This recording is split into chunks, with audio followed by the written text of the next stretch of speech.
years later, man. So I identified with much of what Anita was saying earlier, that when you have so many things pressing against you, it's difficult to consider like the freedom of like choice. When you are pressed with the urgent need of caring for yourself and like, you know, figuring out how am I going to get draws or like school books or whatever. And so I think, I don't think that I knew that I was gay until I hit university. When I walked up inside of this higher learning place and everyone was like fucking smelling like patchouli and listening to fucking Ani DeFranco and like poring over the lyrics of Sarah McLachlan. Did she say her? I think she said her. Do you think? Yeah, I think. Rewind. And then like basically coming in our draws whenever we heard her, even if she was talking about her mother. But I think when I walked up into university and I saw those girls walking around, and you know, people always told me that I would eventually develop a passion for boys. And I think when I was young, I kind of knew that I had to acquire a boyfriend of some sort. You know, it's a part of blending in, passing, kind of flying beneath the radar, so to speak. And I was already strange. You know, I was, you know, I liked shirts that had like entire comic stories, you know, printed on them, button down, you know, strange. And reading everything, and you know, reciting, you know, fucking Shakespeare on Sex Me Here, on top of graves, you know, with like the strangest girls on campus. So I knew that I was strange, so I kind of didn't want to be any stranger than I was. And I enjoyed bedding boys. I mean, it was all right. It was pleasant, you know what I mean? Like, I don't know, warm milk.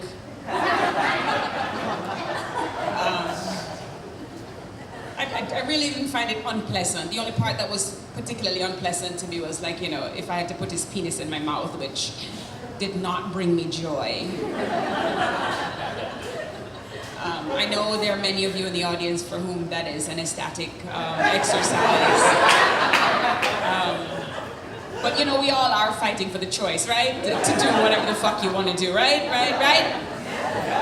I have to tell you, my mother left me when I was a baby. My father didn't claim me, so when I fucking ask you a question, you should answer. I'm also black, which means like there's also the Black Lives Matter, like the racist shit that's happening in America. So you all should, like, every question I ask, you should immediately answer. You know what I mean?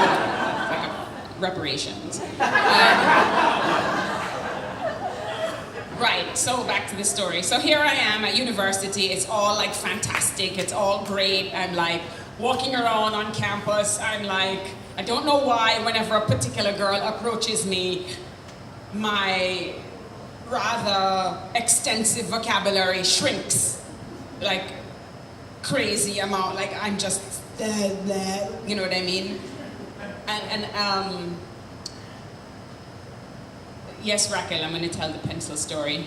So I'm in class one day, and you know, I'm in philosophy class, and I'm taking like fucking feminism 101, I'm taking philosophy 101, I'm taking like religion 101, I'm like deconstructing every fucking thing I've learned, you know what I mean? Because I used to be 9 years old and rolling up on people going, have you given your heart to Jesus today? You know, like that was my previous life, that was my previous career before I hit university. So I'm in university and I'm like trying to fucking like figure out like, okay, this is new terrain, we're all learning things here, people are saying shit like, you know, I think society is constructed, which means that religion is constructed, which means that, you know, sexuality might be constructed, and I'm like, okay, all right, good.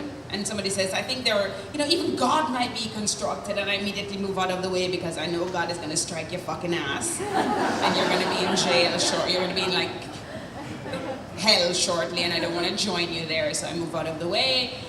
But a part of me begins to tingle with the knowledge, right?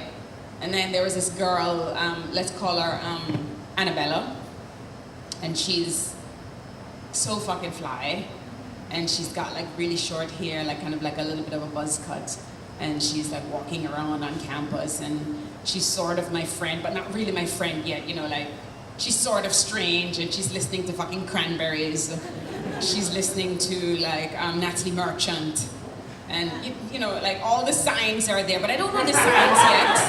I don't know the signs yet. I'm just like coming into university trying to kind of like learn and look cool.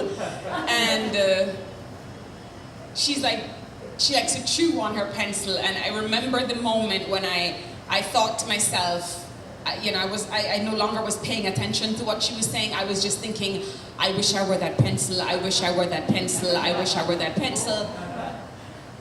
And then I remember leaving the room and like going to the bathroom and like trying to figure out like, okay, I'm not gay.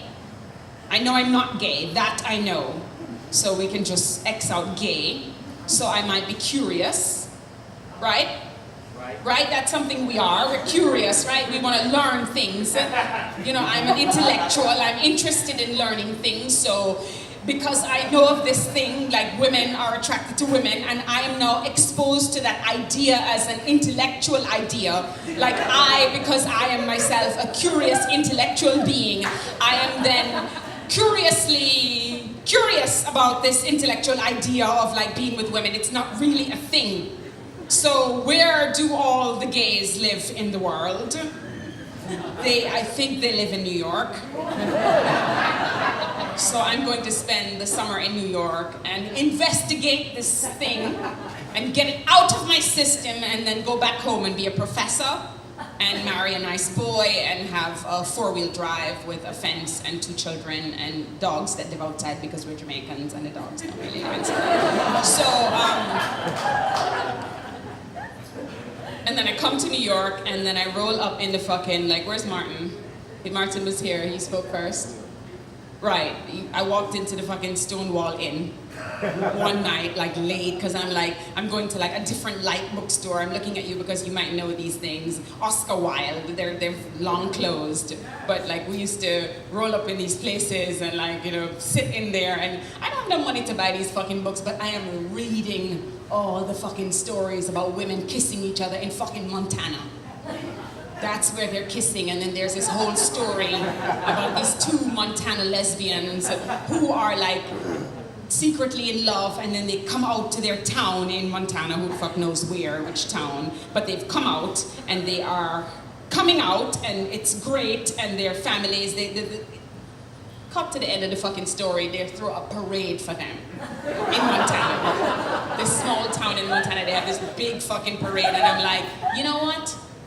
I think I'm a lesbian. I'm no longer curious. I'm now landed in this, I think I'm a gay. So I'm going home to Jamaica to come out.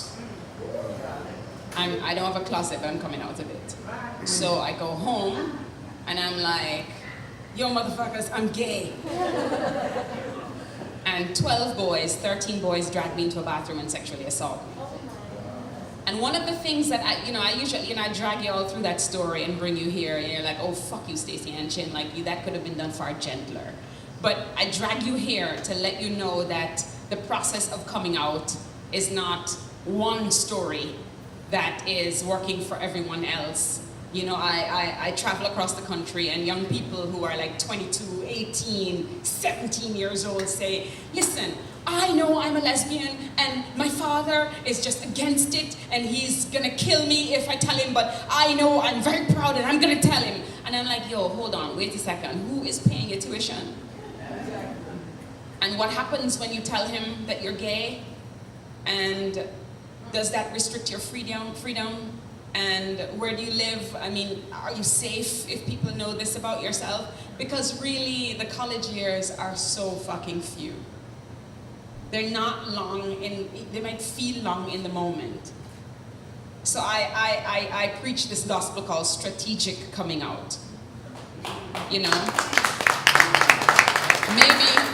maybe white women from Montana who have like entire towns who are like in love with them can fucking come out, and then the result can be a parade.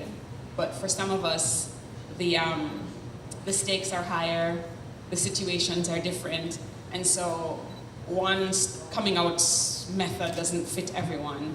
And so when I move across the country and I talk to young people, I like to tell them, like, think it through and imagine all the possible scenarios of coming out, and then make the choice that feels right. Because really, 4 years is not that long. Take your daddy's money, finish your degree, apply for a job in New York City, or in Philly, or Atlanta, or Chicago, or fucking Miami if you want to go there. But get the fuck out with a little bit of agency, and then maybe if you want to go home for Thanksgiving and like have yourself a merry fucking Thanksgiving, at the Thanksgiving table you could be like, you know, I am swimming in the lady pond. You know what I mean? If you would like. Or, you know, you send them a picture, or, you know, like I did, you know, I left Jamaica because it wasn't safe for me to be like there talking about being a lesbian. So I left Jamaica, I fled. And even that has its own cost, because years later, 20 years later, this August, it's 21 years since I fled Jamaica. And I'm still not sure it was the right move, because the cost of becoming American, the cost of living as a brown body in America, the cost of leaving a country where everyone affirms everything about who I am except my queerness.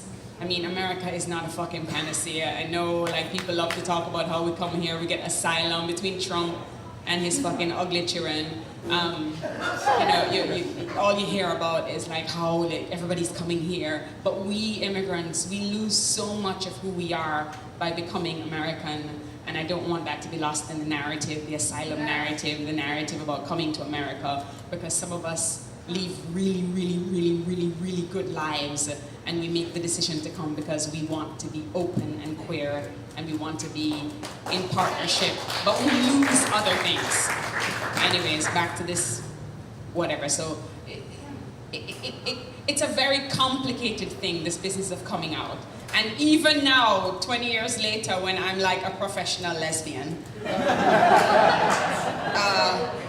I'm coming out all the time, you know what I mean? Like, I had to come out, like, you know, when everybody in my world knew I was gay, and then when I went on Oprah, and it was on her couch and she was asking me about my gayness, then there was like a whole other wave of motherfuckers who were like, I didn't know she was gay. I didn't know her. Is she gay? Oh my God, she's Jamaican. Jamaicans don't have any gay people. What is wrong with her? You know, and then there's your aunt you have to come out to, and then there's a guy in the train you have to come out to. And I have a 6-year-old daughter with me now, and when I move through the world with her, the world smiles at you because, you know, you fucking procreated, you know, like some sperm traveled up your fucking like uterus, and, you know, there's a baby, and like people feel like, oh my God, you know, you fulfilled your fucking purpose. You're like a breeder. That's so nice. I mean, it's nice. I mean, I'm so proud of you that you've actually used your body for the purpose that God made you. Like, that's the kind of smiles you get from people when people see you with a kid. And then you have to be like, no, I didn't lay down, I didn't put my knees up to my shoulders and have a penile penetration. Like, I did IVF, I'm a lesbian, I chose, like, the donor, she doesn't have a dad, she's a donor, and then that's become a whole other coming out story again, you know? So I think that every single time, you know, when you have like when you have a multiple, like when you have like multiple intersections of identities, you are consistently coming out. You're always coming out. You're coming out as an artist, you're coming out as a person who can't pay your rent, you're coming out as a person who, you know, and so I would like to say that, you know, for the process of coming out, the thing I would like to ask us to do is to look beyond any identity marker that you assume about people. Because even if they are what you assume them to be, if you just wait a second, things might shift. And that's what we fight for, right?